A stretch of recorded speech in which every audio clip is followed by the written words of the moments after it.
ನಮ್ಮ ಮುಖ್ಯಮಂತ್ರಿಗಳು ಕೆಲವು ವಿಚಾರಗಳನ್ನು ತಾವೇನು ನಮಗೆಲ್ಲ ಮಾರ್ಗದರ್ಶನ ಕೊಟ್ರಿ ಆ ಪ್ರಕಾರ ನಮಗೂ ಹೇಳಿದ್ದಾರೆ.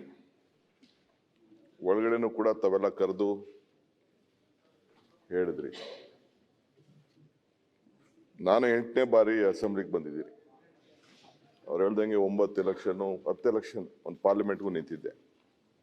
10 ಎಲೆಕ್ಷನ್ ಆಯಿತು. 8 ಬಾರಿ ಕಂಟಿನ್ಯೂಸ್ ಆಗಿ ಅಸೆಂಬ್ಲಿಗೆ ನಾನು ರಾಮಲಿಂಗಾರೆಡ್ಡಿ ಅವರು ಬಂದಿದ್ದೀವಿ ಒಟ್ಟಿಗೆ. ನನಗೂ ರಾಮಕೃಷ್ಣ ಹೆಗಡೆ ಅವರು, ವೀರೇಂದ್ರ ಪಾಟೀಲ್ ಅವರು, ದೇವೇಗೌಡರು, ಬೊಮ್ಮಾಯಿ ಅವರು, ಜೆ.ಎಚ್. ಪಟೇಲ್ರು, ಯಡಿಯೂರಪ್ಪನವರು, ಎಸ್.ಎಂ. ಕೃಷ್ಣರವರು ಎಲ್ಲ ಕೂಡ ಇವ್ರ ಜೊತೆ ಬಂಗಾರಪ್ಪನವರು, ಬಸಲಿಂಗಪ್ಪನವರು, ಕೆ.ಎಚ್. ರಂಗನಾಥ್, ಎಂತೆಂಥ ಮೇಧಾವಿಗಳು, ನಮ್ಮ ಕೆ.ಎಚ್. ಪಾಟೀಲ್ರು, ಇಂಥವ್ರ ಹತ್ರ ಎಲ್ಲ ನಾನು ಇಲ್ಲಿ ಕೆಲಸ ಮಾಡಿದ್ದೀನಿ. ವಿರೋಧ ಪಾಟೀಲು, ನಾಣಯ್ಯನವರು, ಭಾಳ ಚಂದ್ರೇಗೌಡರು ಎಲ್ಲ ಕೂಡ ಎಲ್ಲ ಭಾಳ ಜನ ಎಲ್ಲ ಇದ್ದರು. ನಮಗೂ ಬಿಸಿ ರಕ್ತ ಇದೆ. ಆದರೆ ಬಿಸಿ ರಕ್ತ ಎಲ್ಲಿ ಉಪಯೋಗಿಸ್ಬೇಕು ಅಲ್ಲಿ ಹೊರಗಡೆ ಅದು.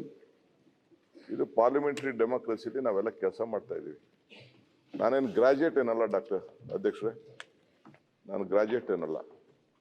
ನಾನು ಗ್ರಾಜ್ಯುಯೇಟ್ ಆಗಿದ್ದು 47ನೇ ವಯಸ್ಸಿಗೆ ಓಪನ್ ಯೂನಿವರ್ಸಿಟಿಲಿ. ಅಂಥ ದೊಡ್ಡ ಎಜುಕೇಷನ್ ಬ್ಯಾಕ್ಗ್ರೌಂಡಲ್ಲಿ ನಾನು ಬರಲಿಲ್ಲ ನಾನು. ಬಟ್ ಅಂದರೂ ಏನೋ ಒಂದು ಅನುಭವದಲ್ಲಿ ಎಲ್ಲರನ್ನೂ ನೋಡ್ಬಿಟ್ಟು ನಾವೆಲ್ಲ ಹೆಂಗೋ only experience has made us to be in this stage. ಇಲ್ಲಿವರೆಗೂ ನಾವು ಬಂದು ಕೂತಿದ್ದೀವಿ. ನಮಗೂ ಪ್ರತಿಯೊಂದು ವಿಚಾರ, ಪ್ರತಿಯೊಂದು ಬೇರೆ ಭಾವನೆ ಇಲ್ಲ. ಆದರೆ ಯಾವುದೇ ಮನುಷ್ಯ ಸ್ವಾಭಿಮಾನಕ್ಕೆ ಧಕ್ಕೆ ಆದಾಗ, ಆತ್ಮಗೌರವಕ್ಕೆ ಧಕ್ಕೆ ಆದಾಗ no one will tolerate this. ಒಬ್ಬ ನಾನು ಅಧ್ಯಕ್ಷ ಆಗಿದ್ದು, ನಾನು ಅವ್ರ ಕೈ ಕೆಳಗೆ ಕೆಲಸ ಮಾಡಿದ್ದೀನಿ. George is my leader. General specific ಹೋದ್ರಿ ಅಂತಂದ್ರೆ ಇವರು ಉತ್ತರ ಕೊಡಬೇಕಾಗ್ತೈತೆ. ಸರಿ, ಯಾರು ಉತ್ತರನೂ ಬೇಡ, ನನಗೆ ಯಾರು ಉತ್ತರನೂ ಬೇಡ. I am not. ಮತ್ತೆ ಆ ವಿಷಯಕ್ಕೆ ಹಿಂದಿನ ಯಾರು ಉತ್ತರನೂ ಬೇಡ, ಕ್ಷಮಾಪಣೆ ಬೇಡ, ನನಗೆ ಬುದ್ಧಿವಾದ ಬೇಡ. ನಾನು ನಮ್ಮ ಅಧ್ಯಕ್ಷರಿಗೆ ನನ್ನ ಅಳಲನ್ನ ಅವ್ರು ಹೇಳಿಲ್ಲಲ್ಲ, ಅದಕ್ಕೆ ಮುಂಚೆ ನಾನು ಯಾಕೆ ನಿಂತಿಗೆ ಅನ್ನೋದನ್ನ ನಾನು ಹೇಳ್ತಾ ಇದ್ದೀನಿ. Is my leader. ನಾನು ಅವ್ರ ಕೈ ಕೆಳಗಡೆ ಅವ್ರು ನನ್ನ ಅಧ್ಯಕ್ಷ, ನಾನು ಪ್ರೆಸಿಡೆಂಟು, ಸ್ಟೇಟ್ ಪ್ರೆಸಿಡೆಂಟು, ನಾನು ತಾಲೂಕ್ ಪ್ರೆಸಿಡೆಂಟಾಗಿ ಕೆಲಸ ಮಾಡಿದ್ದೀನಿ. ನನ್ನ ಲೀಡ್ರಿಗೆ ಆದಂಥ ಅವಮಾನ ಮರ್ಯಾದಿನ ನಾನು ಇಲ್ಲಿ ಕೂತ್ಕೊಂಡು ನಾನು ನೋಡ್ಕೊಂಡು ಸಹಿಸ್ಕೊಂಡೆ ಅಂತ ಅಂದರೆ ನನ್ನಂಥ ಅನಾಲಯಕ್ ಲೀಡರ್ ಆಗ್ಲಿಕ್ಕೆ ಸಾಧ್ಯ ಇಲ್ಲ. ನಾನೊಬ್ಬ ಪಕ್ಷದ ಅಧ್ಯಕ್ಷ ಕೂಡ. It is my bound duty to stand by him. So ಅದಕ್ಕೋಸ್ಕರ ನಾನು ಬಂದು ಆವೇಶದಿಂದ ನಾನು ಮಾತಾಡಿದ್ದೀನಿ. I may be wrong, I may be wrong ಇರ್ಬೋದು. ನನ್ನ ಭಾಷೆ, ನನ್ನ ಪದ, ನನ್ನ ಆವೇಶ ನಾನು ಕರೆಕ್ಟು ಅಂತ ನಾನು ಹೇಳೋದಿಲ್ಲ. But I am also N human being. ನನಗೂ ಗೊತ್ತಿದೆ. ನನಗೂ ಪಬ್ಲಿಕ್ ಲೈಫಲ್ಲಿ ನಾನು ಎಲೆಕ್ಷನಲ್ಲಿ ಜನ ನನ್ನನ್ನು 8 ಬಾರಿ ನೀವು ಹೇಳ್ದಂಗೆ ಕಳಿಸ್ಕೊಟ್ಟಿದ್ದಾರೆ. ನನ್ನದೇ ಆದಂಥ ಆರ್ಗನೈಸೇಷನ್ ಸ್ಕಿಲ್ ಇದೆ, ಮಾತಾಡೋ ಸ್ಕಿಲ್ ಇದೆ, ಮತ್ತೊಂದಿದೆ, ನನ್ನದೇ ಆದಂಥ ಅನುಭವ ಇದೆ. ಬಟ್ ಇಲ್ಲಿ ನಾನು ತಮ್ಮ ಮುಖಾಂತರ ನಾನು ಕೇಳ್ಕೊಳ್ಳೋದಷ್ಟೇ, you should not hurt someone. ಯಾರೇ ಆಗಲಿ, ದೊಡ್ಡವ್ರು ಇರ್ಬೋದು, ಚಿಕ್ಕವ್ರು ಇರ್ಬೋದು, ಇಲ್ಲೆಲ್ಲ ಈ ಮನೆಗೆ ಬರೋದು ಅಷ್ಟು ಸುಲಭದಲ್ಲ.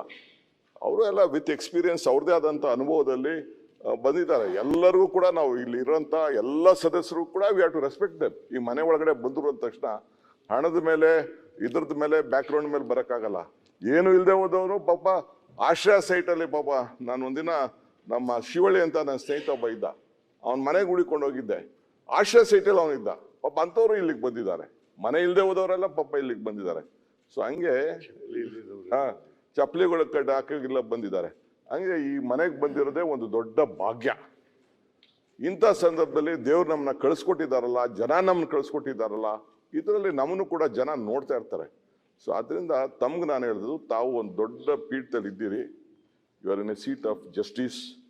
ನಿಮ್ಮ ಜಾಗದಲ್ಲಿ ಕೂತ್ಕೊಂಡು ಯಾರೇ ಆಗಲಿ ಮರ್ಸಿಲೆಸ್ ಆಗಿ ಹೇಳಿ. Injustice should not be flown from the seat of justice. ನಿಮ್ಮಿಂದ ನಮ್ಗೆ ನ್ಯಾಯ ಸಿಗಬೇಕು. ನಾವು ತಪ್ಪು ಮಾಡಿದ್ರೆ ಎಸ್ ಯು ಆರ್ ರೈಟ್, ಬೇಕಾದ್ರೆ ನಮ್ಮನ್ನ ಸಸ್ಪೆಂಡ್ ಮಾಡಿ. ಯಾವ್ದಾರ ಸದಸ್ಯರು ತಪ್ಪು ಮಾಡಿದ್ರೆ ಸಸ್ಪೆಂಡ್ ಮಾಡಿ ಹೊರಗಡೆ ಇಡಿ, ಏನು ತೊಂದರೆ ಇಲ್ಲ.